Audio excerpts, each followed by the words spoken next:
The Lost Grove and the Mask of Nydyhik. Private Journal of Dr. Imogen Thorne, March 2024. Not for publication. I began this as a formal catalogue entry. Box 126A, misfiled. No accession number, no provenance. I intended to document it, cross-reference the glyphs, submit a paper, but the more I read, the more the work shifted. This is no longer a catalogue, it is a record of what I saw and what I fear I'm beginning to remember. I found it deep in the museum vault, behind a row of Victorian pottery crates. The label was handwritten, old and wrong. Inside, artefacts recovered during the 1868 excavation of Nydyhik Place, a short-lived underground station between Farringdon and King's Cross. The name Nydyhik is curious. There is no record of such a place between King's Cross and Farringdon, and no known locality bearing that name. From its location, Gray's Inn or Clerkenwell East would seem more appropriate. The name appears nowhere else in London's history. Curious. The station opened in October 1869. It was sealed by February 1870. Official reason: structural instability. The box held 3 wax tablets, each inscribed with a script resembling Ogham but belonging to no known linguistic family. 3 parchments containing attempted Latin translations of the tablets by a scholar in the service of Centurion Marcellus Varro. 2 scroll fragments, one nearly illegible. A stone mask, cold, featureless and improbably heavy. The tablets and parchments form a sequence: invocation, protection, prophecy. The scrolls contain Varro's own testimony. I will summarise. Tablet 1. The accompanying parchment contains a Latin translation and a marginal note from Varro's translator. The locals will not assist me. They refuse to speak of the grove or the masks. When pressed, they turn away and touch their charms for protection. Varro's scholar translates the first tablet as a ritual address to an entity named Nydyhik. A warning, a plea, a recognition of something ancient beneath the grove where the Romans were sent to investigate. Tablet 2. The second tablet describes rites to seal the mask and silence the echoes. It speaks of an unseen wound and of places where Nydyhik's influence bleeds through the soil. The scholar identifies several names, none match any known Roman or Celtic sites. Tablet 3. The third tablet is damaged, but the surviving lines are clear.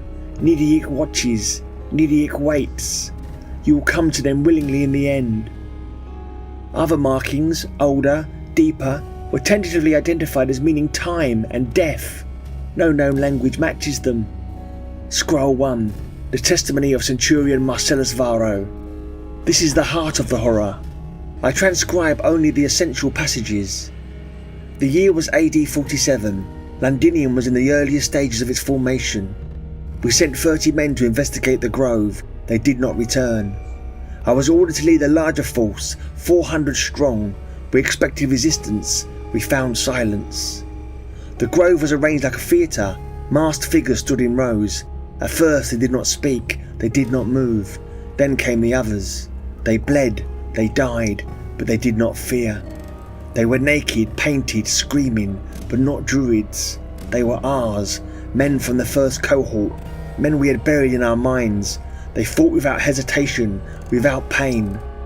Then the masked ones spoke without words directly into our heads with a cacophony of riddles, memories and prediction.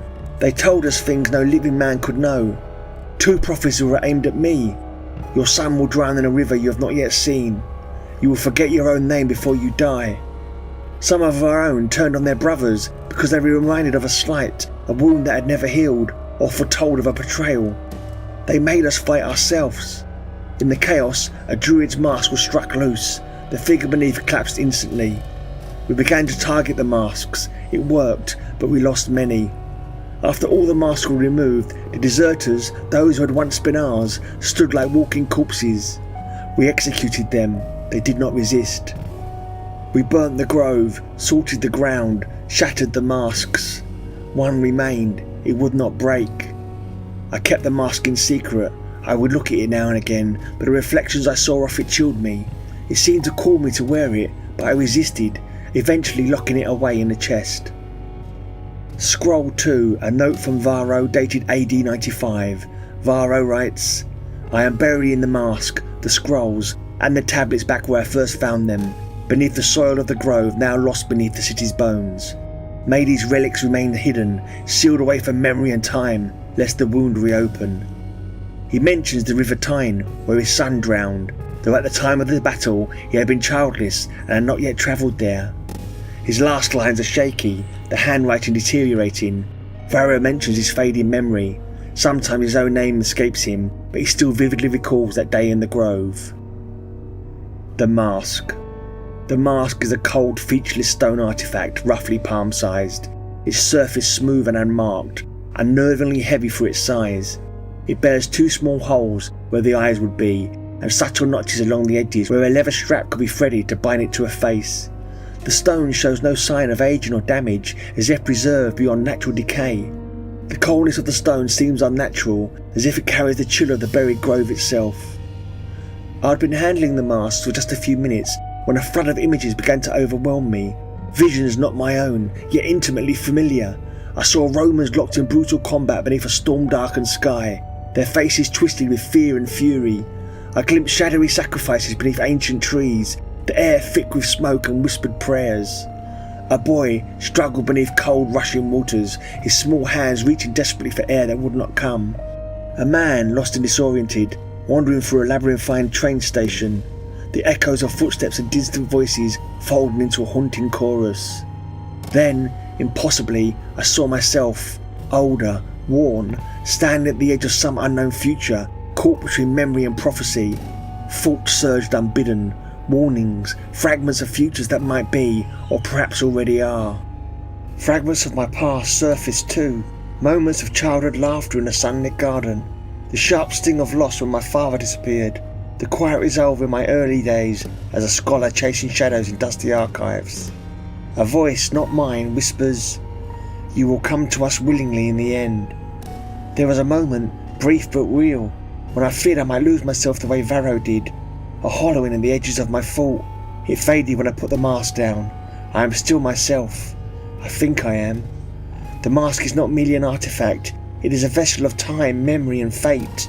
It calls to me, whispers secrets I am not sure I want to hear, and binds me to a story far larger than my own. I am left with a question. What am I to do with this burden? The mask seems to pulse with a silent insistence, yet I feel compelled to sever its hold. The mask calls to me. It wants to be worn. I feel it watching from the desk as I write. I must hide it again, beneath the Thames perhaps, or in some forgotten culvert of the buried River Fleet. Somewhere dark, somewhere deep, somewhere it cannot find me. Only then might its whispers fade, and the wound it carries remain sealed.